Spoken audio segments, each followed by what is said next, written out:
qu'il a très bien entonné les cantiques. Et vous avez chanté avec joie. Il bénisse aussi le joueur des instruments. En tout cas, je suis dans la joie de vous retrouver une fois de plus cet après-midi. Malgré la pluie, voici à l'église pour écouter la parole. Que le Seigneur vous bénisse. Alors sans vous prendre encore beaucoup plus de temps, je vais vous demander s'il vous plaît de vous lever. Nous allons lire une écriture de la Bible. Nous sommes toujours dans aux Éphésiens. Là, nous prenons le chapitre 1er. Nous commençons la lecture au verset 3e. C'est une longue lecture, mais nous allons lire cela jusqu'au verset 13e. Nous lisons au nom de Jésus-Christ. Loué soit Dieu, le Père de notre Seigneur Jésus-Christ, qui nous a bénis de toutes sortes de bénédictions spirituelles dans les lieux célestes en Christ.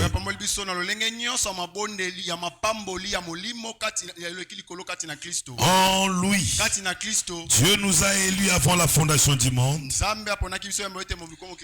pour que nous soyons saints et irrépréhensibles devant lui. Nous ayons prédestiné dans son amour à être ses enfants d'adoption par Jésus-Christ selon les bons plaisirs de sa volonté, à la louange de la gloire de sa grâce. Il nous a accordé en son bien-aimé.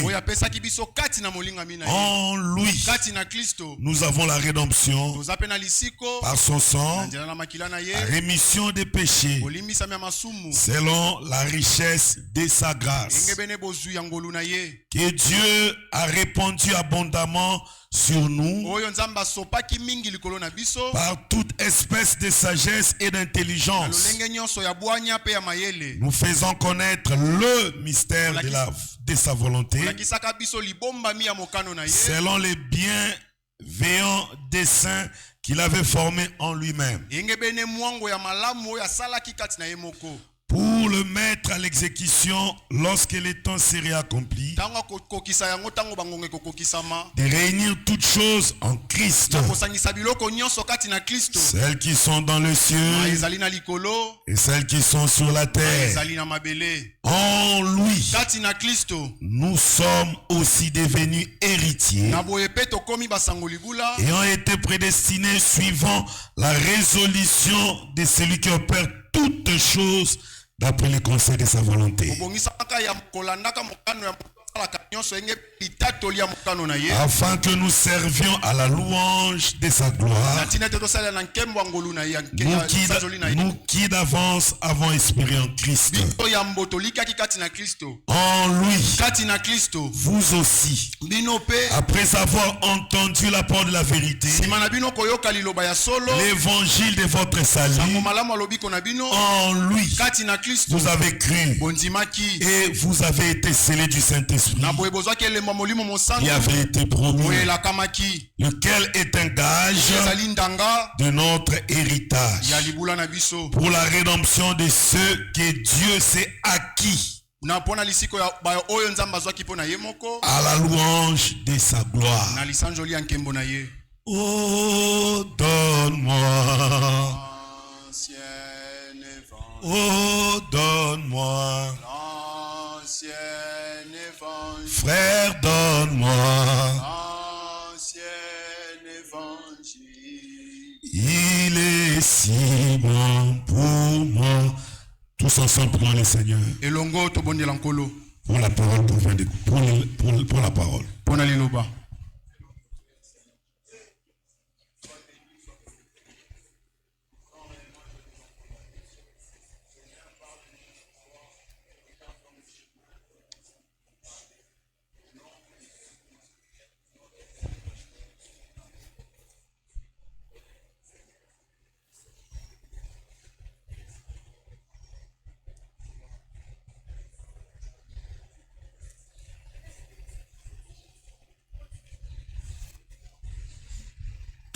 Tout-Puissant Seigneur Jésus-Christ,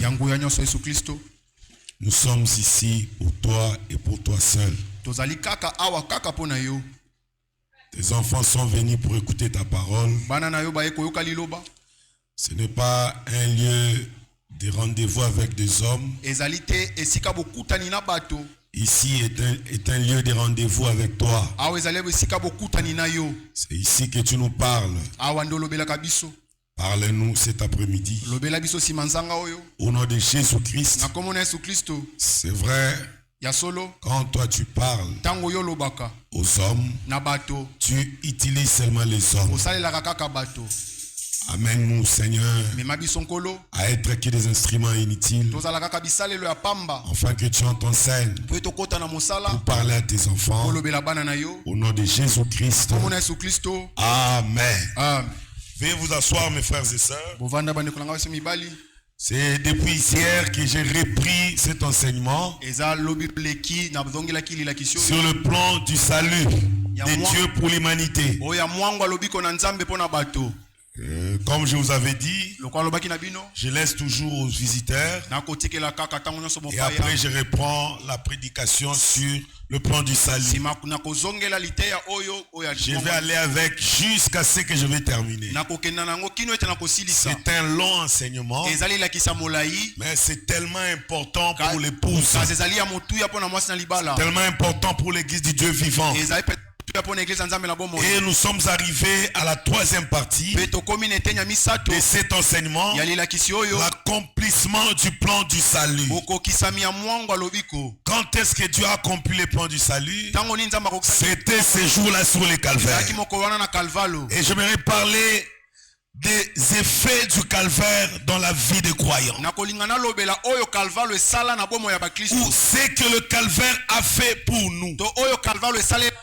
Bien-aimés frères et sœurs, un homme qui est passé par le calvaire ne peut pas vivre de lui-même, mais il vit de Dieu. Si réellement tu as expérimenté Golgotha, tu ne vas pas vivre de toi-même, tu vas vivre de Dieu.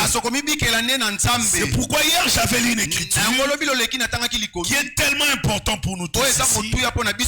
C'est dans Galates au chapitre 2e. Là je prends le verset 20e.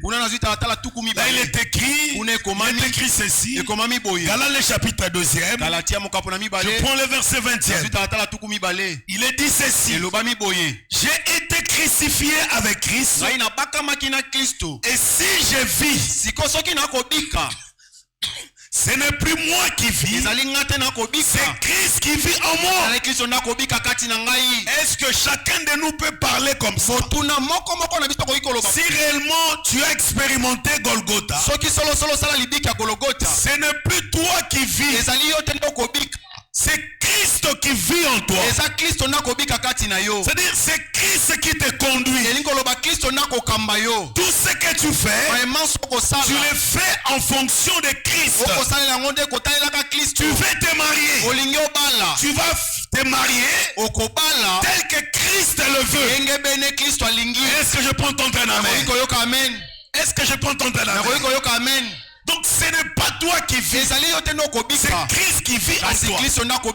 Tu veux t'habiller, surtout vous les sœurs, tu veux t'habiller, tu vas t'habiller en fonction de Christ. C'est-à-dire pour donner gloire au Seigneur Jésus-Christ. Car ce n'est plus toi qui vis.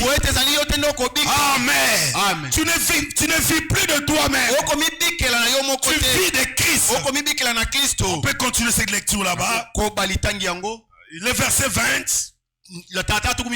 J'ai été crucifié avec Christ, et si je vis, ce n'est plus moi qui vis, c'est Christ qui vit en moi. Si je vis maintenant dans la chair, je vis dans la foi au Fils de Dieu qui m'a aimé et qui s'est livré lui-même pour moi. Tout ça se passe où? À Golgotha. Ces jours-là sur les calvaires. Si réellement tu as fait l'expérience de Golgotha, cela veut dire que si tu as le salut en toi, si tu es sauvé, tu ne vis plus de toi-même. C'est Christ qui vit en toi. Quand tu ouvres ta bouche pour parler, pour répondre à ton mari, tu vas le faire en fonction de Christ. Quand tu ouvres ta bouche pour corriger ta femme, tu le feras en fonction de Christ. Parce que tu as expérimenté le salut. Et Christ, lui, il aime dominer sur nous. C'est pourquoi il aime qu'on l'appelle le Seigneur. Écoutez ceci. Le vrai baptême, c'est au nom du Seigneur Jésus-Christ. Si on te baptise, c'est mon nom de Jésus. Ce n'est pas un bon baptême. Il faut que Seigneur Jésus-Christ soit prononcé. Parce qu'il aime aussi être Seigneur. Et un Seigneur, c'est celui qui domine. C'est celui qui conduit. C'est celui qu'on écoute. C'est le maître des terres. Propriétaire des terres. Est-ce que vous êtes des propriétaires privés de Dieu? Êtes-vous des propriétaires privés de Jésus-Christ? Alors vivez pour Christ. Vivez pour Christ. Quand tu viens à l'église, tu viens pour Christ. Tu ne viens pas pour ta femme, ni pour quelqu'un d'autre. Que les gens disent n'importe quoi. Toi tu es sauvé. Ce n'est plus toi qui vis, c'est Christ qui vit en toi. Une personne pareille ne peut jamais abandonner Dieu. Quelle que soit la fin, quel que soit le problème, quelle que soit la difficulté, il dit la grâce me suffit. Ce que Christ a fait pour moi, ça me suffit. Et qu'est-ce que Christ a fait pour nous? Il nous a donné le salut. C'était où? C'était où? À Golgotha. Frère, ne blague pas avec ce salut là-bas. Si réellement tu as le salut, c'est Christ qui doit vivre en toi. Et cela va se manifester par une bonne vie. Il n'y a pas de sauvé avec une mauvaise vie. Je suis sauvé avec une mauvaise vie. Je suis sauvé. Tu es le premier à fuir l'église. En tout cas, je ne comprends plus. Je ne comprends plus. Je suis sauvé. Mais pour venir à l'église, tout est problème. Toi, tu viens à l'église le jour où tu veux. Laisse-moi te dire une chose. Tu n'es pas encore sauvé. Je te dis la vérité. Tu viens à l'église le jour où tu veux. Si tu manges bien, tu viens à l'église. Si tu es de bonne humeur, tu viens à l'église. Et tu vas me dire que c'est Christ qui vient en toi. Non, monsieur. Non, monsieur. Si Christ vit en toi, chaque jour qu'il y a réunion de prière, tu seras là pour écouter la parole. Parce que Christ veut te conduire. Il veut te dominer. Te dompter. Vous savez, une personne qui a fait l'expérience de Golgotha, il peut se fâcher. C'est-à-dire il demande à Dieu quelque chose, mais il n'a pas ça. Malgré qu'il n'a pas ça, quand le Seigneur a besoin de lui pour le travail, il est là. Parce que c'est un esclave de Christ. Paul, le grand Paul, lui qui priait pour les malades, et les malades étaient guéris au nom de Jésus-Christ. Son ombre pouvait guérir. Vous connaissez Paul, n'est-ce pas? Mais Paul lui-même aussi avait quelque chose c'était pas, je sais pas si c'était une maladie, ou il avait un problème des yeux, ou soit il avait une bossure. C'est une bossure, n'est-ce pas? Une bossure là. Je ne sais pas si c'est quoi. D'autres théologiens disent que c'était une bossure, et d'autres disent qu'il avait un problème des yeux. Mais l'écriture parle d'une charge. Il avait une charge. Quelque chose qui dérangeait pas. Il a prié Dieu. Seigneur, enlève ça. Mais le Seigneur lui disait quoi? Ma grâce te suffit. Mais quand il priait pour les autres, est-ce qu'il avait arrêté d'adorer le Seigneur? Il avait arrêté de servir le Seigneur. C'est pourquoi il dit, ce n'est plus moi qui vis, c'est Christ qui vit en moi. Même le prophète Branham, il y avait une maladie qui tourmentait Branham. C'était l'estomac. Branham était dérangé par ces maladies-là d'estomac. Il a tout fait, il a demandé à Dieu de les guérir. Mais niet, tu ne l'as pas guéri. Tu ne l'as pas guéri. Pendant qu'il priait pour des grands cas. Et le Seigneur répondait à sa prière. Il y avait la guérison. Mais malgré ça, il n'a pas arrêté de servir Dieu. Pourquoi? Ce n'est plus moi qui vis, c'est Christ qui vit en moi. Quel que soit ce que tu as comme problème, si tu es sauvé, non frère, tu ne viens pas ici pour faire de charisme. Pendant que les autres chantent, toi il faut qu'on te supplie. Non. Il y a beaucoup de gens qui ne sont pas sauvés ici. Raison pour laquelle vous voyez que les gens n'adorent pas bien. Un homme sauvé qui connaît l'importance de Golgotha. Frère, quand on se met à chanter, il pense à ce qu'il était. Comment est-ce que Dieu l'a ramassé? Comment est-ce que Dieu l'a lavé? Comment est-ce que Dieu l'a sanctifié? Et il se met à adorer ce Dieu-là. Frère, ça sera terrible. Ça sera terrible.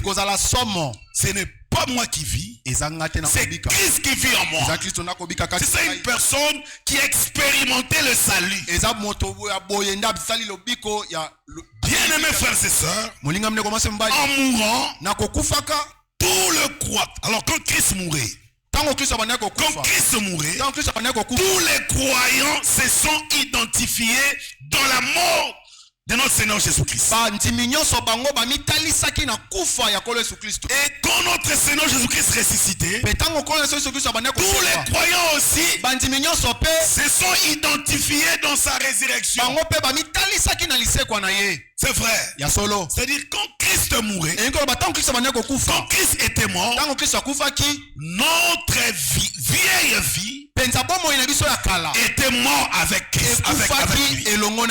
Pendant que Christ mourait là-bas, notre vieille vie de péché était mort avec Christ. Ce qui t'empêche là d'adorer, ce qui t'empêche de glorifier ton Dieu, ce qui t'empêche d'être libre, cette vieille nature là, chantons. C'est quoi ça? Et tu dis que tu es sauvé. Il y a d'autres là-bas. Lui ne chante pas. Lui son problème c'est se moquer de ceux qui chantent. Toi tu es encore pire. Donc, tu n'as rien en toi. Tu n'es pas sauvé. Parce qu'une personne qui est sauvée, quand les autres chantent, lui ne regarde pas les autres. Lui-même est déjà dans l'esprit, en train d'adorer Dieu et remercier Dieu pour ce qu'il a fait pour nous. Mais toi, tu te moques de celui qui sert Dieu. Regarde comment il acclame ses mains. Cette sœur ne connaît même pas danser. Toi qui connais danser, tu danses où? Tu danses où? Parce que nous dansons ici. Nous dansons ici. C'est ici que nous les sauvés nous dansons. Maintenant toi tu danses où? Et tu danses pour qui? Il y a beaucoup de gens qui ne sont pas sauvés et qui se disent être sauvés. Amen, amen. Chacun de nous doit se situer par rapport à cet enseignement. Comme ça, si tu remarques que tu n'es pas sauvé, c'est le temps de chercher la face de Dieu. C'est le temps de croire à l'œuvre accomplie à Golgotha. Ici, ce n'est pas question seulement de parler. Tu confesses seulement. Confesser, c'est bien. Mais ici, c'est l'expérience. Tu dois expérimenter ce Golgotha. Croire à cette œuvre. Parce qu'à Golgotha, Christ nous a délivrés. Amen, amen. Et alors qu'il mourait, notre vieille vie là, notre vieille nature était mort avec Christ. Et quand il ressuscitait, nous sommes aussi ressuscités avec lui en nouveauté de vie. Cela veut dire qu'à Golgotha, la vieille nature là, la nature du péché était morte. Et c'était la nature, la nouvelle nature, la nouveauté de vie était ressuscitée alors que Christ ressuscitait aussi. Donc nous en tant que chrétiens, si réellement on a expérimenté Golgotha, si réellement nous croyons à cette œuvre-là accomplie à Golgotha, nous allons plus vivre selon les péchés. Jamais. Parce que la vieille nature était morte là-bas. Et en ressuscitant, nous sommes ressuscités avec Christ dans une nouveauté de vie. C'est pourquoi, frère, quand beaucoup de gens vont baptiser, ils commettent des erreurs graves. Quand ils baptisent, ils disent tu meurs avec Jésus et tu ressuscites avec Jésus. Ça c'est dénominationnel. Jésus n'est pas mort ce jour-là. Non. Les baptêmes, nous donnons cela aux gens qui ont déjà cru à l'œuvre accomplie à Golgotha. C'est-à-dire au sauvé. Il est déjà sauvé en croyant à l'œuvre accomplie à Golgotha. Il était déjà mort avec Christ. Depuis ce temps-là, il était identifié là-bas. Est-ce que tu comprends ça? Il était identifié là-bas. Amen. Christ est mort avec cette vieille vie là-bas. Et il est ressuscité pour nous donner une nouveauté de vie. Nous étions identifiés en Christ là-bas.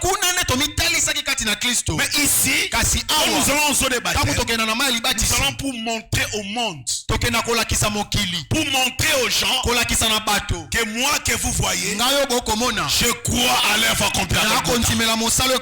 Je suis sauvé. Et nous allons là-bas pour remplir l'ordonnance que le Seigneur nous avait léguée.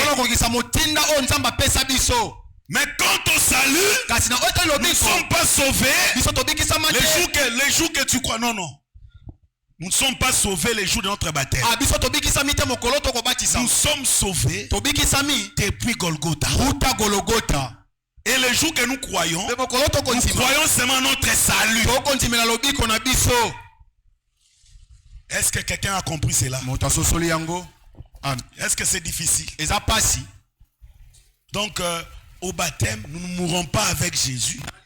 Et nous restons avec lui. Non. Au koufi na Yesu, tu meurs avec Jésus. Au sekui na Yesu, tu es avec Jésus. Ça c'est ça fait malam. Ne faites pas ça les diacres. Amen. Amen.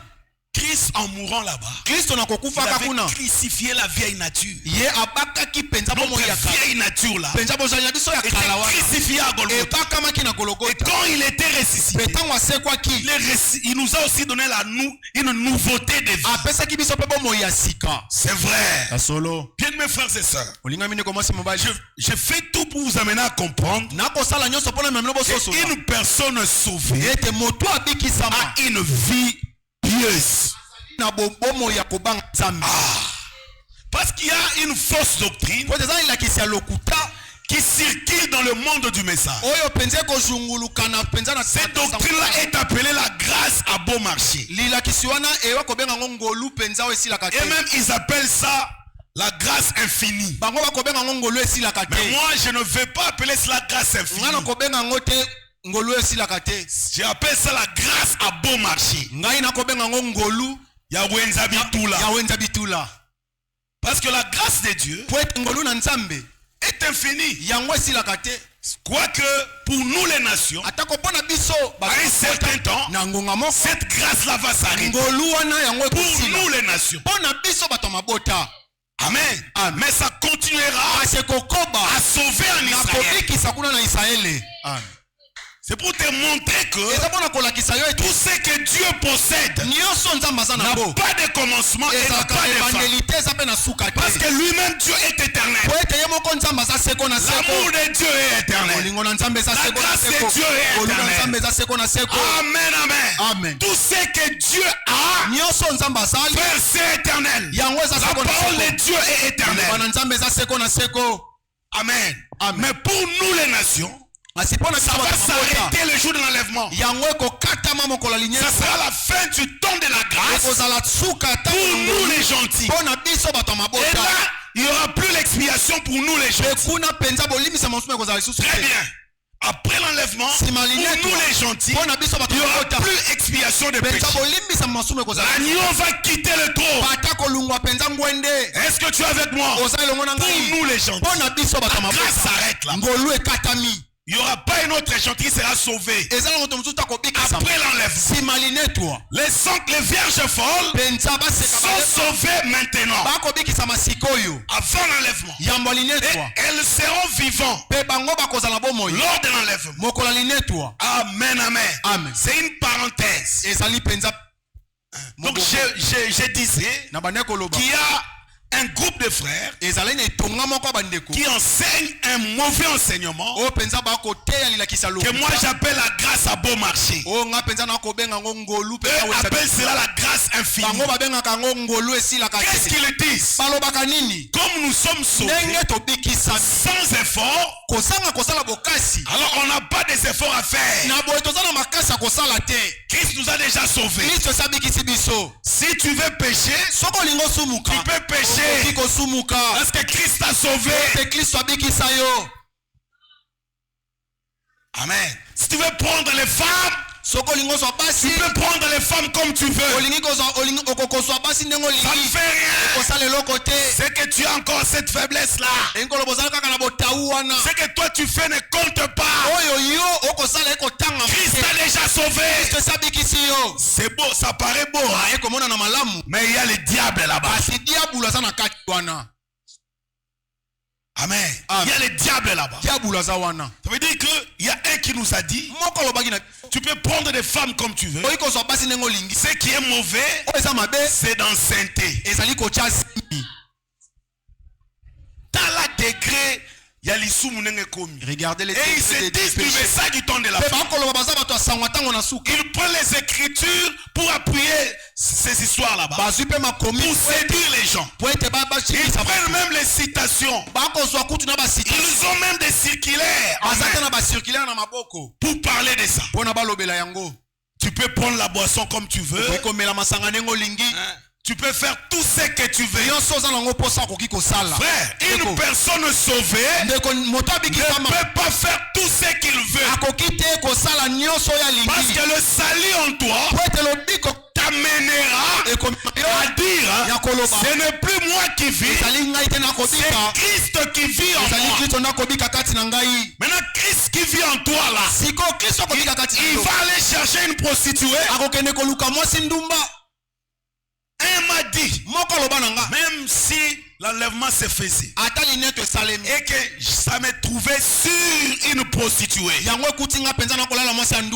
je suis élu, je serai enlevé.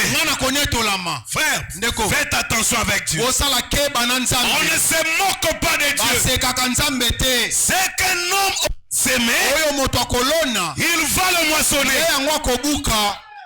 Tu sèmes le péché, tu vas moissonner la mort. C'est vrai. Tu sèmes l'orgueil, tu vas moissonner la chute. On ne blague pas avec Dieu. Notre Dieu n'est pas un grand-père pour que tu commences à jouer avec sa barbe. Au nom de la grâce. Non, non, c'est un père qui châtie. Est-ce que vous me comprenez, mes frères et sœurs? Une personne sauvée, le salut en lui l'amènera à vivre la parole. Le salut en lui le conduira toujours dans une vie sainte. Comment tu es sauvé? Avec une mauvaise vie. Ils se disent ce message. Frère, nous ne collaborons pas avec ces gens. Nous collaborons avec les gens qui croient selon la parole. C'est un faux enseignement qui dérange la sainteté dans l'église. Vous remarquerez que dans ces églises, ils sont toujours froids. Oui, c'est le péché qui amène la froideur. Imaginez que le pasteur ou l'ancien couche avec des sœurs ici à l'église. Et il monte à la chambre pour prêcher. Il y a un, on l'a attrapé. On ne l'avait même pas attrapé. C'est la fille qui était sortie avec elle là-bas. Le frère, le pasteur, il a forcé la sœur à aller avec elle avant qu'il monte à la chambre pour prêcher la parole. La sœur lui dit, mais tu es un homme de Dieu. Laisse. Il a forcé la sœur. Et elle est allée avec la sœur.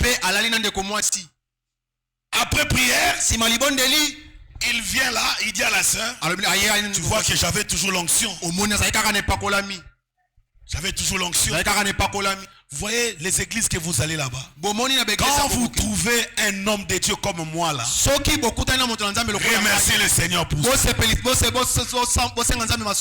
Je vous dis la vérité. Avec une vie consacrée, avec une vie d'abandon, c'est une grâce de Dieu pour cette église. Je vous dis la vérité. Je vous dis là, ce sont des choses qui arrivent. Dans beaucoup des églises que vous voyez du message. Bien-aimés frères et sœurs, le temps est venu où nous devons prêcher la vérité. Parce que le message n'est pas venu pour n'importe qui. Le message est venu pour trier l'épouse. Et l'épouse doit être sans tache, ni ride, ni rien de semblable. L'épouse doit être pure. C'est vrai. L'épouse doit être pure. Remarquez un prédicateur comme ça. Il monte à la chaîne. Qu'est-ce qu'il va communiquer? Qu'est-ce qu'il va communiquer? Qu'est-ce qu'il va communiquer? Lui-même n'a pas l'onction. Il n'a pas la présence de Dieu. Il vit dans le péché. Il n'a pas le salut en lui. Une personne pareille n'a pas encore rencontré Golgotha. Je vous dis parce qu'une personne qui entre en contact avec Golgotha, mes frères et sœurs, sa vie changera. Sa vie changera. Parce que qu'est-ce que Golgotha a fait pour nous? Golgotha a crucifié cette vieille vie-là. Cette vieille nature. Golgotha l'a crucifié. Alors que Christ mourait, cette vieille nature-là aussi mourait. Quand Christ est ressuscité, nous sommes ressuscités en nouveauté de vie. Mais toi tu dis que tu es sauvé. Le même bêtise que tu faisais de l'autre côté, tu répètes ça encore ici.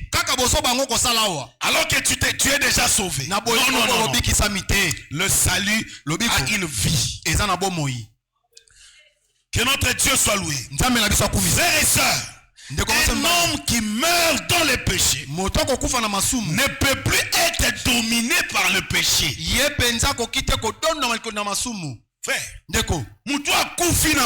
quelqu'un qui meurt dans le péché,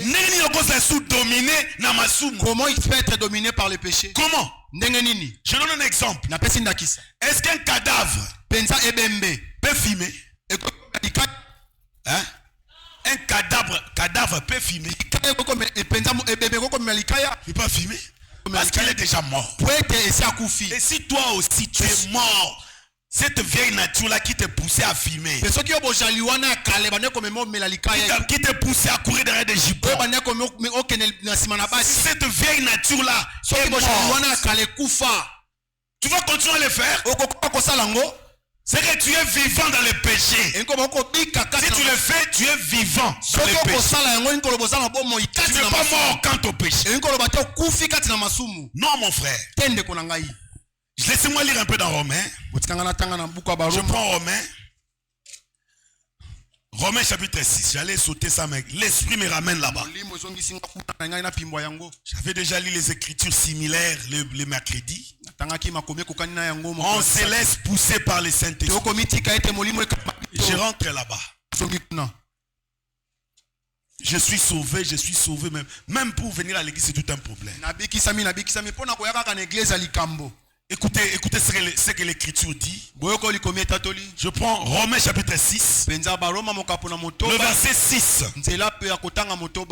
Je vais lire jusqu'au verset 28. Je veux que vous soyez avec moi. Parce que je dois écraser cette fausse enseignement, cette fausse doctrine de la grâce infinie. Parce que je vois beaucoup de gens, ils ont tendance à ça ici. Ils arrangent leurs cheveux comme ils veulent. C'est comme si nous sommes dans une église dénominationnelle. Ils portent des habits comme ils veulent. Nos frères se coiffent comme ils veulent. Non, frère. Nous sommes des sauvés. Nous sommes les rachetés de l'Éternel. Nous avons notre mode de vie. Est-ce que je peux entendre un amen? Nous sommes des rachetés. Amen, amen. Notre âme a coûté le sang de Manuel. Jésus est mort à la croix pour nous. Alors on ne peut pas blaguer avec la parole de Dieu. On ne peut pas blaguer. Les gens viennent comme ils veulent. Les sœurs s'habillent comme ils veulent. Ils se coiffent comme ils veulent. Frère Branham disait que arrangez vos cheveux comme vous le voulez, mais ne ressemblez pas aux morts. Est-ce que tu ne sais pas ça? Tel que vous êtes là, vous connaissez la chevelure comme mondaine. Vous connaissez ça. C'est-à-dire tous ces ajouts-là. Comment toi tu peux porter des perruques rouges? Et tu viens à l'église, tu dis que tu es sauvé.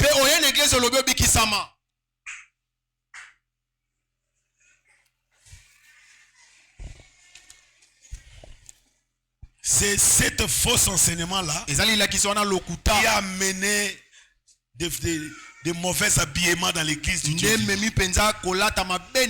Les gens commencent à faire ce qu'ils veulent. Les gens commencent à boire la boisson. Ils prennent cela sérieusement. Ils ont des vins dans leur maison. Et ils en prennent même jusqu'à l'ivresse. Au nom de la grâce. Non, ça ce n'est pas la grâce. Ça c'est la disgrâce. C'est la disgrâce.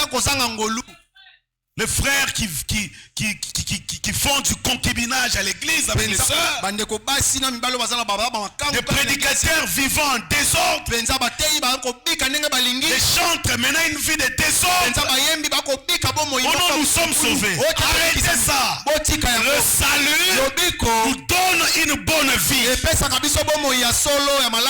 la grâce de Dieu nous enseigne à vivre selon la piété.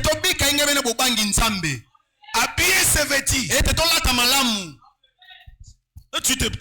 Tu mets des jupes là compliquées. Or qu'une femme doit avoir des vêtements décents. Les démons les plus méchants de la Odyssée, c'est la mondanité. Les gens veulent vivre comme les mondains.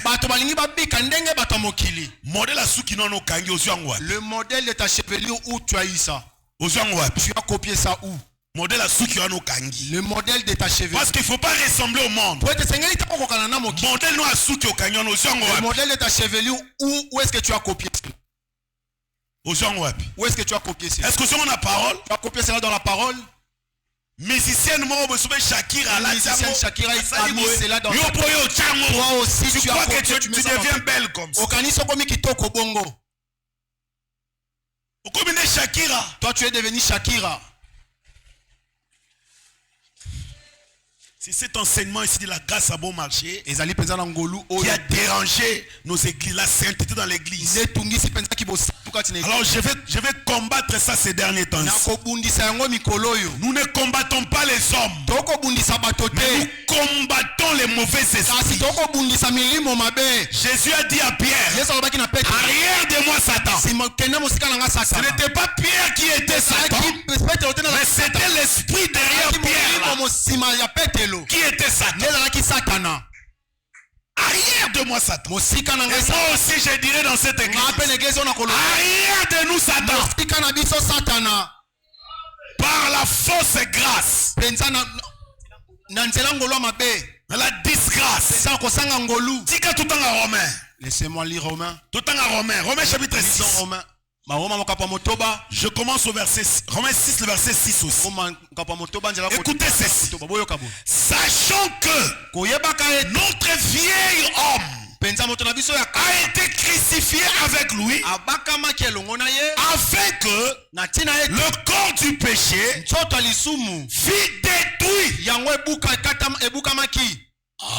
Est-ce que tu dis amen avec moi? Le corps du péché fut détruit, n'est-ce pas? Le corps du péché fut détruit pour que nous ne soyons plus esclaves du péché.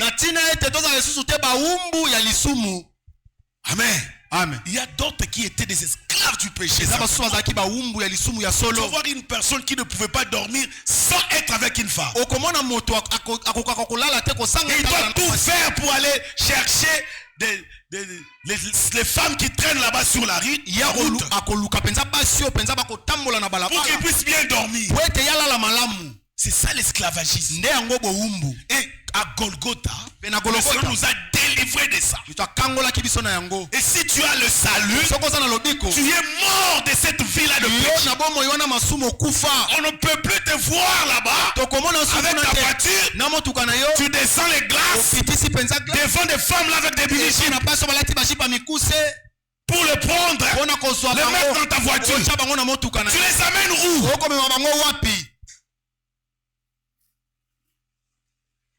Tu les amènes où? Toi tu dis que tu es délivré. Ce qui m'étonne surtout les prédicateurs, l'argent qu'il a là, c'est l'argent de la dîme.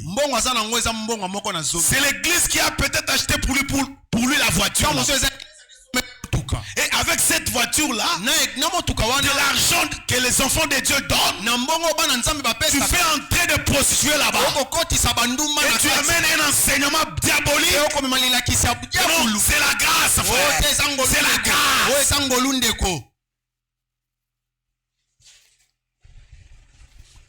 La grâce de Dieu nous enseigne à vivre selon la piété. si tu es crucifié avec cette vieille vie, sachant que notre vieil homme a été crucifié avec lui, afin que le corps du péché fût détruit, pour que nous ne soyons plus esclaves du péché. Car c'est lui qui est mort est libre du péché.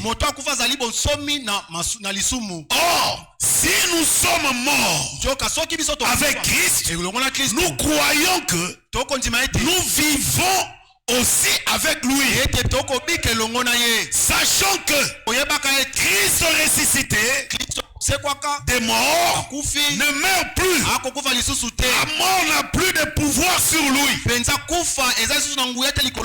il est mort, et c'est pour les péchés qu'il est mort une fois pour toutes. Il est revenu à la vie, et c'est pour Dieu qu'il vit. Ainsi, vous-même, regardez-vous comme mort au péché. Regardez-vous comme mort au péché. C'est-à-dire quand le péché vient, il te trouve mort. Tu ne sauras pas faire ça, parce que tu es mort. Si pour toi avant de dormir il faut boire l'alcool, ça te trouve déjà mort. Si pour toi pour dormir il faut boire, il faut fumer, ça te trouve déjà mort. Pour moi, après avoir mangé, j'ai des nausées. Il faut que je fume d'abord pour que les nausées la partent. Là, quand tu es encore pécheur, mais quand tu te dis mort du péché, tu ne vas plus prendre ça. Est-ce que quelqu'un me comprend? Église, est-ce que ça entre? Amen. Il faut que ça entre, mes frères et sœurs. Ainsi vous-même, regardez-vous comme mort au péché et comme vivant pour Dieu en Jésus-Christ. Que le péché ne règne donc point dans votre corps mortel. On n'a pas parlé du corps spirituel ici. Le corps mortel. Le péché ne doit pas nous vaincre. Le péché ne doit pas régner sur nous. Parce que Christ a vaincu le péché à Golgotha. S'il y a un péché qui te tourmente, cherche la face de Dieu pour que tu sois délivré. Amen. Ne dis pas que non, c'est la grâce de Dieu là. Un jour ça partira seulement. Vivons toujours dans ces péchés là.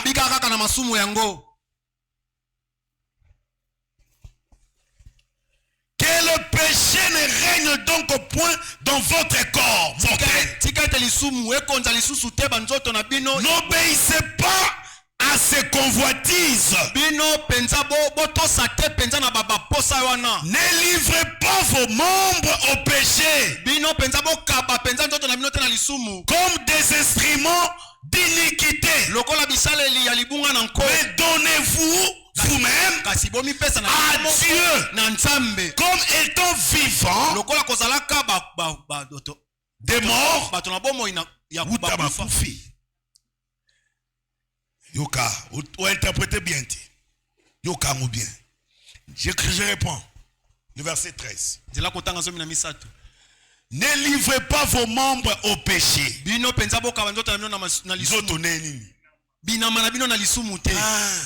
livrez pas vos membres. Je prends un exemple. Toi, tu es un frère ici. La main ici, c'est un de membres de ton corps. Tu prends ta main pour commencer à toucher le sein des femmes là-bas. C'est ça, livrer vos membres au péché. C'est ça. Tu prends tes mains pour commencer à toucher des histoires souillées. Et puis tu vas venir ici, tu commences à taper les mains. Ça donne quoi? Si on est froid, c'est à cause du péché. C'est à cause du péché. Mais la grâce est là pour nous délivrer. La grâce ne cajole pas le péché. Non, frère.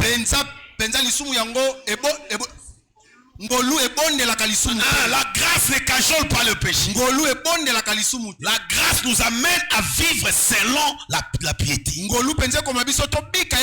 Remarquez une chose. La loi vous avait dit, ça c'est Jésus. Si vous regardez, pour qu'on puisse vous considérez comme adultère, il fallait prendre la femme d'autrui et aller avec elle. Amen. Amen. Et là on t'appellera adultère. Mais Jésus dit, moi je vous dis, si tu regardes seulement une femme pour la convoiter, tu as déjà commis adultère avec elle. Maintenant, entre la loi et la grâce, qu'est-ce qui est très fort? C'est la grâce. D'ailleurs, la loi doit tomber par terre pour faire naître la grâce. Tu regardes seulement une femme d'autrui comme ça pour la convoiter. Tu as commis adultère avec elle. C'est pour cela qu'il faut bien s'habiller. Il faut pas exposer ton corps. Déjà tu es marié. Tu veux qu'on puisse te convoiter encore.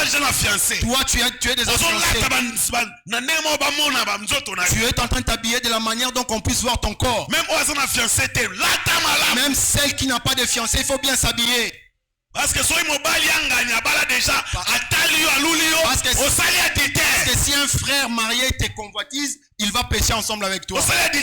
Tu vas pécher ensemble avec lui. Amen, amen, amen. Amen. Ça, c'est la parole de Dieu. C'est la parole de Dieu. C'est la parole de Dieu. Amen, amen. Hein? Tu ne peux pas prendre tes membres et donner cela dans le péché. Alors que tu es mort en ce qui concerne le péché. C'est ce qu'on est en train de dire. Ne livrez pas vos membres au péché. Ta tête là, c'est un de membres de ton corps. Ne réfléchis pas à faire du mal avec ta tête. Avec tes yeux là, tu regardes quoi? Ou non, Laodicée, les femmes de Laodicée. Tu regardes quoi là-bas? Tu regardes quoi? Il faut que tu puisses dominer les démons de Laodicée pour que tu sois enlevé. Faites attention mes soeurs, mes frères et sœurs. Le diable est risé. Après cet enseignement ici, je vais parler de ces événements rendus modernes par la prophétie. Pour vous montrer qu'il n'y a plus de temps. Ne livrez plus vos membres dans les péchés. Ne livrez pas vos membres au péché comme des instruments d'iniquité. Mais donnez-vous vous-même à Dieu comme étant vivant des morts que vous étiez.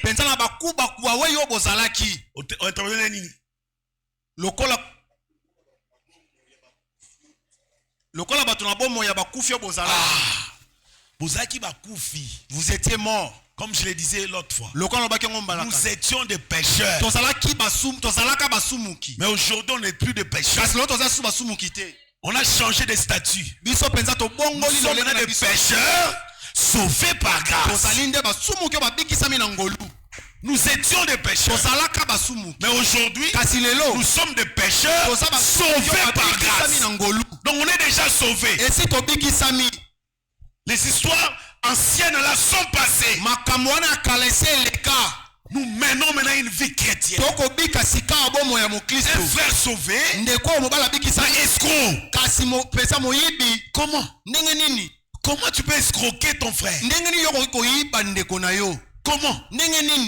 Je suis sauvé. Escroc. On te donne un petit travail comme ça. Tu escroquer frère Nayo. Tu escroques ton frère. Comme nous les chrétiens, nous sommes un peu naïfs. Nous sommes un peu naïfs dans ce qui est du monde. Tu donnes à ton frère de l'argent. Fais ça pour moi.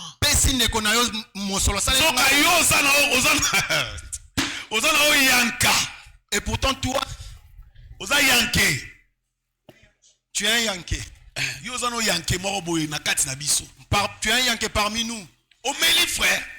Vraiment tu es frère. Les frères commencent à te dire où est l'argent. Ah, en tout cas, j'ai fait ceci, ça n'a pas marché. Tu vois la pluie qui a expliquer des choses là. Et tu dis que tu es sauvé.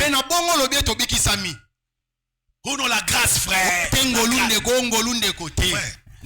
La grâce ne va pas te plonger dans les péchés. Je ne dis pas que tu ne vas plus pécher si tu es sauvé. Ça arrive qu'on puisse broncher. Mais ce n'est pas notre vie. Quand tu bronches comme ça, quelque chose dans ton cœur te dit non, ça ce n'est pas ta vie. Tu as mal agi. Réveille-toi. Élève-toi. Ce n'est pas ta place. Et directement tu arranges. Seigneur, pardonne-moi. Je ne vais pas vivre comme ça. Mais si ça devient une routine, ta vie,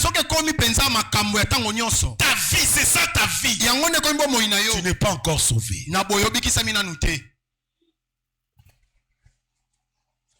Le verset 14, je lis maintenant. Je vais lire jusqu'au verset 23e.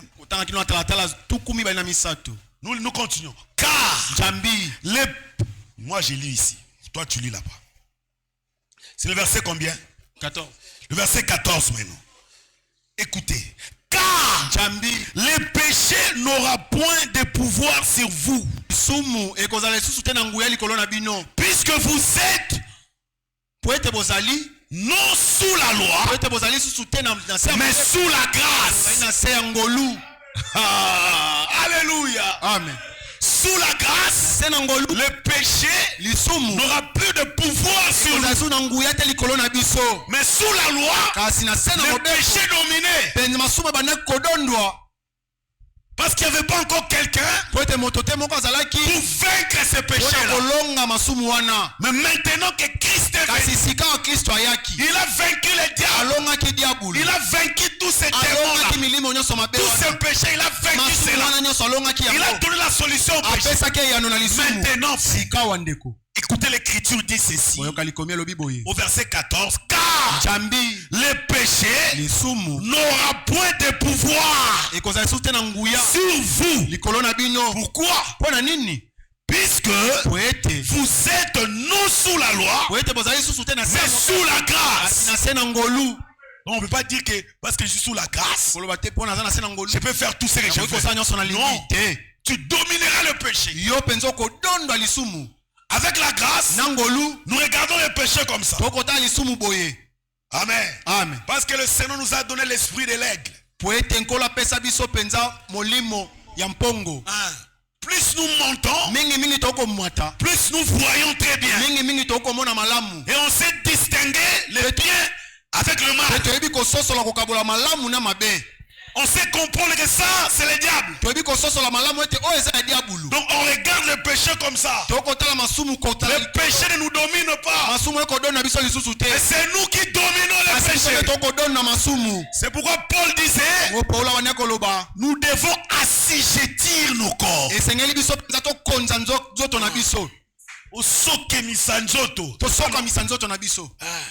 Assujettir nos corps.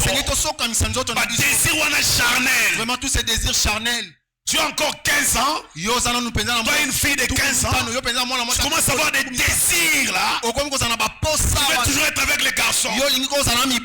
Il faut assujettir cela au nom de Jésus.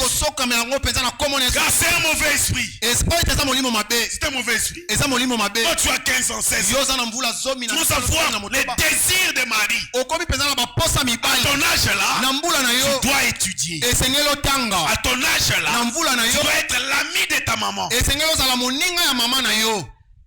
faut commencer à chercher à aller satisfaire le corps. Parce que mon corps bouge. Même si ça bouge, tu dois assujettir tout ça. La grâce de Dieu t'amènera à regarder le péché. Oui frère. C'est comme ça la vie chrétienne. Moi si à comment okanisa mobali, la femme qui a commis déjà âge à la femme doit penser à l'homme quand il devient déjà à l'âge de se marier. Toi tu ne penses pas, il faut prier Dieu. Seigneur, donne-moi un mari. J'ai l'âge maintenant de me marier. Il ne faut pas chercher les maris. Non. Mon frère, on a interprété bien. C'est frère qui interprète. Tu commences à ricaner à tout moment. Et les frères disent seulement un simple mot, tu commences à ricaner. Si un frère fait un geste, toi tu commences à ricaner. Frère, la grâce n'amène pas la saleté dans l'église. Les gens au nom de la grâce, ils ont de la saleté dans l'église. Donc, quelqu'un peut faire ce qu'il veut. Tu peux prendre une femme à l'église, tu peux le faire. Fais attention. Si tu fais cela, tu es maudit. Tu as des démons. Tu as des démons.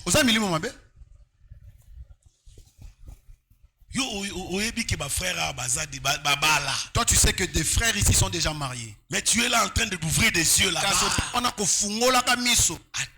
C'est là. Sois patient. Chacun aura son temps. Comme tu es une fille comme ça, quelque part il y a ton mari. Et si toi attends-le. Frère, toi aussi tu as ta femme qui t'attend quelque part. Quand le temps viendra, tu auras ta femme. Mais tu vivre la piété, vivons par la piété. Parce que la grâce fait en sorte que nous puissions dominer les péchés. C'est moi. C'est l'écriture. Amen. C'est l'écriture, ce n'est pas moi. Cette écriture, quand je lis ça, je ne vois pas la place de la grâce à bon marché. C'est un faux enseignement. Ce n'est pas scripturaire. Ce n'est pas scripturaire. Est-ce que je peux continuer le verset 15? Écoutez maintenant ce que Paul dit. Le verset 15. Quoi donc? Pécherons-nous parce que nous sommes non sous la loi? Frère, c'est très important. Diable à côté la haute a bébi sa interprétation. Tout que malembe, naza précédé malembe. Parce que cet enseignement ici, ça a dérangé beaucoup des églises. La grâce infinie, grâce à bon, grâce infinie. La grâce est là, la grâce est là. Laissez-nous faire ce que nous voulons faire. La grâce est là. La grâce te permettre à faire les péchés. Jésus pour crucifier cette mauvaise vie. Quoi donc? Ninyango. Quoi donc? Quoi donc? Ninyango. Pécherions-nous parce que nous sommes non sous la loi mais sous la grâce? Est-ce que ça c'est la loi?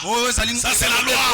Quand on condamne les péchés, non, c'est la loi, frère. Ce n'est plus le temps de la loi, c'est le temps de la grâce.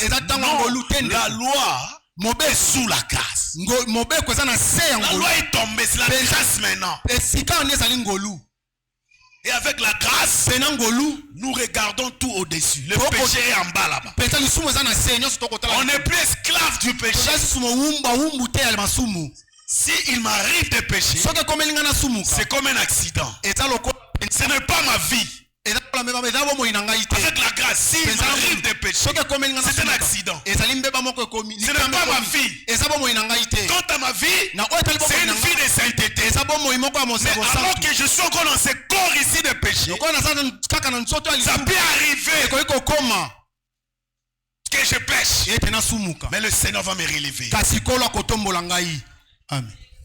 Je ne veux pas rester dans cette vie-là. Et Paul nous dit, pécherions-nous au nom de la grâce? C'est ce que ça veut dire. Oh non, on a résumé. Pécherions-nous au nom de la grâce? Pour toi, parce que Christ nous a pardonné. Là où les péchés abondent, la grâce de Dieu surabonde. Comment tu comprends cela? Vous pensez que nous glorifions le péché? Parce que quand je dis cela, je vois comment l'église est en ébullition. Là où les péchés abondent, la grâce de Dieu surabonde. Mais l'église est là où vraiment l'église est en ébullition. Alléluia. Je ne suis pas en train de glorifier le péché. Amen. Amen. La grâce, ça ne te poussera pas dans les péchés. Non. Est-ce qu'on va pécher parce que nous avons la grâce? Quoi donc? Pécherions-nous parce que nous sommes non sous la loi, mais sous la grâce? La Bible répond, loin de là. Donc tu ne peux pas pécher au nom de la grâce. Ceux qui pêchent au nom de la grâce sont dans la fausse doctrine. Sont dans la fausseté. On ne peut pas pécher au nom de la grâce. Ne savez-vous pas qu'en vous livrant à quelqu'un comme esclave pour lui obéir, vous êtes esclave de celui à qui vous obéissez, soit du péché qui conduit à la mort, soit de l'obéissance qui conduit à la justice. Donc quand tu obéis au péché, c'est que tu es esclave du péché qui conduit à la mort. Le péché qui conduit à la mort, c'est quoi? C'est l'incrédulité. Parce que la Bible dit, le salaire du péché, c'est la mort. Donc le péché qui conduit à la mort, c'est l'incrédulité. Quand tu refuses de croire à l'œuvre accomplie à Golgotha, tu seras dominé par le péché. Parce que tu as refusé de croire. Jésus l'a dit, vous mourrez donc dans vos péchés, car vous ne savez qui je suis. Quand vous ne croyez pas ce que je suis, vous allez mourir dans vos péchés. Amen. Amen. Loin de là, on ne peut pas vivre dans le péché au nom de la grâce. Mais écoutez, on ne peut pas aussi être esclave, les esclaves du péché. Quand chaque fois tu obéis au péché, tu es esclave du péché. Donc tu n'es pas délivré. Nous devons être les esclaves du juste. Et le juste là, c'est le Seigneur Jésus. Il nous a délivrés au calvaire afin que nous soyons ses esclaves. Le verset 17. Mais grâce soit rendue à Dieu de ce que, après avoir été esclave du péché, vous avez obéi de cœur à la règle des doctrines dans lesquelles vous avez été instruits. Penza bino botosaki na motema mobeko ya lilakisi na oyo penza balakisaki bino. Vous voyez, la parole de Dieu, c'est aussi la loi. Bomoni liloba na Nzambe eza pe mobeko. Vous étiez esclaves du péché, mais vous avez obéi à la parole. C'est ça, non?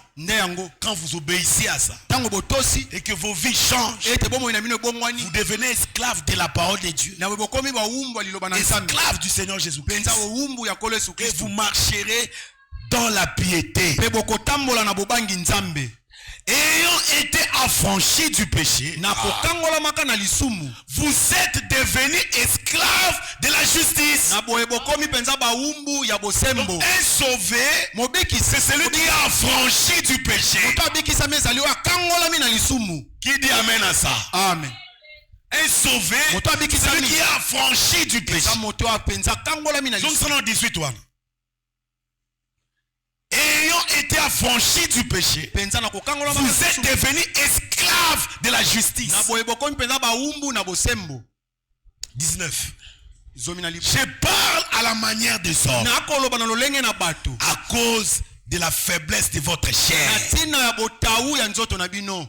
De même donc que vous avez livré vos membres comme esclaves à l'impureté,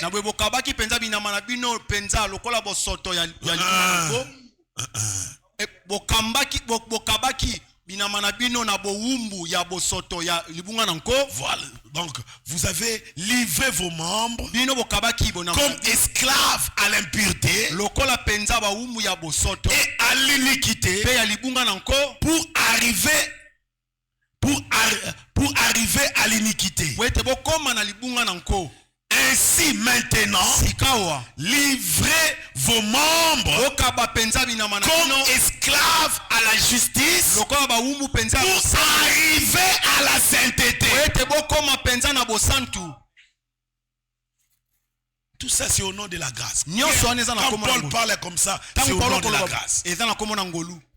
Quand il parle que non, on a crucifié nos membres, Christ l'a fait où? À Golgotha. Et nous là, comme nous vivons comme ça, nous devons livrer nos membres à la justice. Nous devons être les esclaves de la justice. C'est-à-dire les esclaves de Jésus-Christ.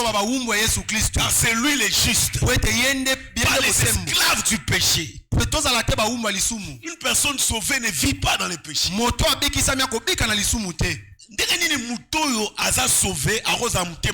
Comment est-ce que quelqu'un qui est sauvé peut avoir un mauvais cœur? Je te dis la vérité. Si tu as vraiment la vie de Dieu en toi, tu ne peux pas haïr une personne. Je te dis la vérité. Tu ne peux pas haïr une personne. Vraiment haïr quelqu'un ne peut pas être en toi. Tu es sauvé. Quel que soit le problème, ils vont te taxer peut-être de non, il est comme ça. Il est comme ça. Mais toi-même, tu n'es pas là. Vraiment, on va dire des mensonges sur toi. Tu es sauvé, mais mais tu as un mauvais cœur. Ça m'étonne vraiment. Et comme tu as un mauvais cœur, je suis sauvé.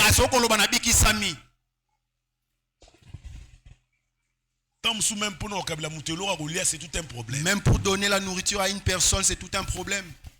On doit être des esclaves de la justice, des esclaves du Seigneur Jésus-Christ, et non les esclaves du péché. Car lorsque vous étiez esclaves du péché, vous étiez libres à l'égard de la justice. C'est-à-dire quand tu es esclave du péché, tout ce que tu feras de mal, tu feras tout ce que tu veux. Tu es libre de la justice. Vraiment, ce qui est de la justice, ça ne te concerne pas. Toi, tu feras seulement de mal en pire. Parce que tu es esclave du péché. Si tu fais seulement du mal aux autres, tu as toi, on verra seulement il y aura un problème. Donc toi, la justice, ça ne te concerne pas. Ce qui concerne le péché, c'est toi. Vraiment, le péché, ça te concerne seulement toi. Pourquoi? Parce que tu es esclave du péché. La justice ne te regarde pas. Tu es libre de faire ce que tu veux. Parce que tu es libre de la justice. Est-ce que vous comprenez l'écriture en haut? Vous avez compris l'écriture. Vous comprenez en haut? Vous avez compris. Tu es esclave du péché. Voilà pourquoi tu fais que du mal. Tu ne peux pas faire quelque chose de juste. Parce que tu es esclave du péché. Alors qu'une personne sauvée, une personne qui a cru à l'œuvre de Golgotha, il vit comme esclave de la justice. Il est esclave de la justice. Écoutez, quel fruit portiez-vous? Quel fruit portiez-vous alors? Des fruits dont vous réjouissez aujourd'hui. Car la fin de ces choses, c'est la mort. Quand tu es esclave du péché, vous mes jeunes sœurs, vraiment ton besoin de puberté. Vraiment les sœurs qui ont la puberté, ton corps bouge seulement un peu. Tu as envie d'être dans le quartier. Tu commences à te promener dans le quartier. Et puis vraiment tu te livres à un homme. C'est la mort qui vient. Donc c'est dans le 21, frère. Quel fruit portiez-vous? Alors, des fruits dont vous réjouissez aujourd'hui. Car la fin de ces choses, c'est la mort. Quand tu laisses ton corps aux païens là-bas, au nom de la grâce, la fin de ça, c'est la mort. C'est la mort. Ça fait la joie. Quand les nés de nouveau se marient. Frère me disait qu'on se marie à un né de nouveau. C'est-à-dire que c'est lui qui a reçu le salut. Il est délivré quant au péché. Il est délivré. Et c'est bon de se marier comme ça. Mais vous les jeunes aujourd'hui, vous entrez dans des histoires au nom du message. Je suis sœur du message. Avec des longues jupes là-bas. Mais on vous fait descendre ces jupes là avec beaucoup de facilité. Et c'est ça aujourd'hui le message. C'est pourquoi le message ce n'est pas des longues jupes. Ce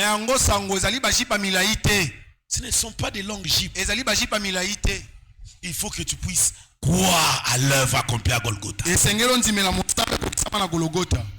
Que tu puisses expérimenter cela. Quand tu expérimentes cela, tu es affranchi. Cet enseignement-là de la grâce a bon marché. En tout cas, je vais l'écraser avec toute mon énergie. Parce que ça commence à prendre de l'ampleur petit à petit. Maintenant, même dans les églises de la Sainte Doctrine, on commence à vivre ça. Les gens commencent à considérer des choses, à laisser passer des choses pareilles. Il faut voir comment est-ce que les gens vivent actuellement dans le message. Même les dénominations ne sont pas comme ça. Il n'y a plus la vie de sainteté. Au nom de la connaissance, nous connaissons la grâce de Dieu et la grâce nous amène à vivre selon la piété. Ça nous amène à dominer le péché. Donc nous allons 20, on a 6 ans. C'était 21. Donc c'est 21. Quel fruit portez-vous? Portiez-vous alors des fruits dont vous rougissez aujourd'hui?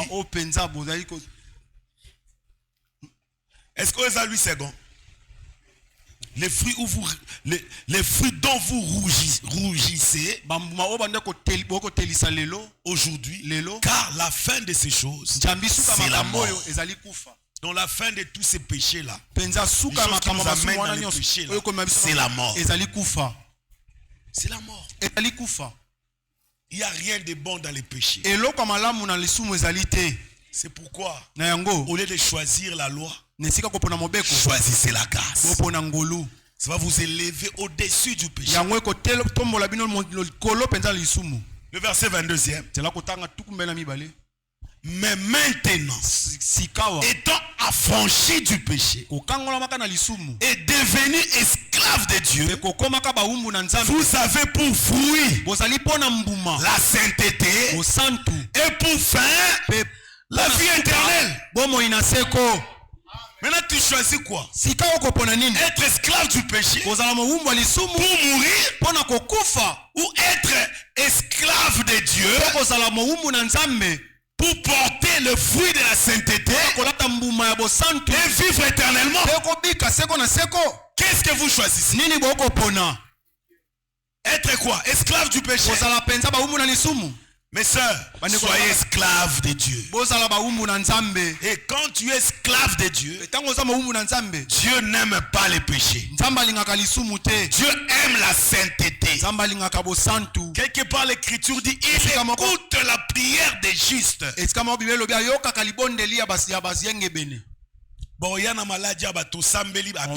On viendra avec des malades à cause du péché, les malades ne seront pas guéris. À cause de ton péché. Les églises de message sont devenues des églises formalistes. Il faut voir comment les frères sont en train d'engrosser les sœurs. Et on dit qu'on est dans les messages. Il faut donc une vie là de désordre. Frère, il n'y a plus de temps. Le Seigneur est à la porte. Tu veux aller au ciel. Mène une vie de sainteté. Sois esclave de la parole de Dieu. Sois esclave de Dieu. Et ça concerne tout le monde ici. En commençant par moi. Le Seigneur ne va pas enlever les gens avec des péchés. Le péché c'est comment? C'est la force de pesanteur. C'est une pesanteur qui va t'attirer, te retenir pour que tu n'ailles pas au ciel. Ne péchez pas au nom de la grâce. C'est encore pire. Tu connais ce que tu dois faire. Tu ne veux pas le faire. Tu pêches au nom de la grâce. Tu pêches avec les écritures. Tu cherches les écritures pour appuyer ton péché. Mais c'est encore très grave. C'est encore très grave. C'est pourquoi l'écriture dit, il est difficile à celui qui a goûté les dons célestes. Je crois que c'est dans Hébreux 6. Hein. C'est dans Hébreux 6 là-bas. Je vais lire cela même prochainement. Quand tu as déjà goûté que le Seigneur est bon et que tu as rejeté pour revenir, c'est difficile. C'est très difficile. Est-ce que toi tu ne connais pas la vérité? Ces choses que je prêche ici, tu ne connais pas que c'est la vérité. Alors pourquoi tu ne vis pas en fonction de ça? Pourquoi tu ne veux pas être esclave de Dieu? Vous pensez que nous faisons des aventures? Un jour, pour la dernière fois. Tu vas te réveiller pour la dernière fois. Ou soit c'est la mort qui va te prendre. Si ce n'est pas la mort, c'est l'enlèvement. Où passeras-tu ton éternité? Nous devons être les esclaves de Dieu. Mais maintenant, étant affranchis du péché et devenus esclaves de Dieu, vous avez pour fruit la sainteté et pour fin la vie éternelle. C'est pour vous dire que la grâce crée la sainteté. La grâce crée la sainteté. Il n'y a pas la place pour la grâce à beau marché dans la parole de Dieu. Pour la grâce, frère. Prêche-nous la grâce. Laisse la loi. La parole de Dieu, c'est une loi. Le verset 23e. Car le salaire du péché, c'est la mort. Mais les dons gratuits de Dieu, c'est la vie éternelle en Jésus-Christ, notre Seigneur. Maintenant, verset 22. Pour sa vie éternelle, selon les péchés, selon quoi? Selon la sainteté. Qu'est-ce que la grâce? C'est une faveur imméritée. C'est ce qu'on appelle là-bas don gratuit. C'est don gratuit. C'est ça, non? Une grâce imméritée. C'est ça les dons gratuits.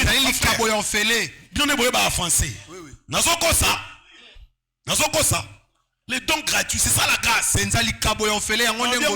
Car les salaires du péché, c'est la mort. Mais les dons gratuits de Dieu, c'est la vie éternelle en Jésus-Christ, notre Seigneur. Maintenant, verset 22. Dans verset 22, dans verset 22, mais maintenant, étant affranchi du péché, étant affranchi du péché, et devenu esclave de Dieu, vous avez pour fruit la sainteté et pour fin la vie éternelle. Si Dieu te délivre, t'affranchit. Si Dieu t'a franchi à Golgotha. Amen, amen. Amen. Tu vas vivre pour la vie de la sainteté. Si tu vis cette vie de la sainteté, la fin de cette vie, c'est la vie éternelle. Car le salaire du péché, c'est la mort. Mais le don gratuit de Dieu, c'est la vie éternelle en Jésus-Christ, notre Seigneur. Frère, on n'a plus le temps de blaguer. C'est le temps de chercher la face de Dieu pour vivre la parole de Dieu. Ne te limite pas seulement à dire je crois. Pour ce soir, que le Seigneur vous bénisse. Levez-vous, nous allons prier.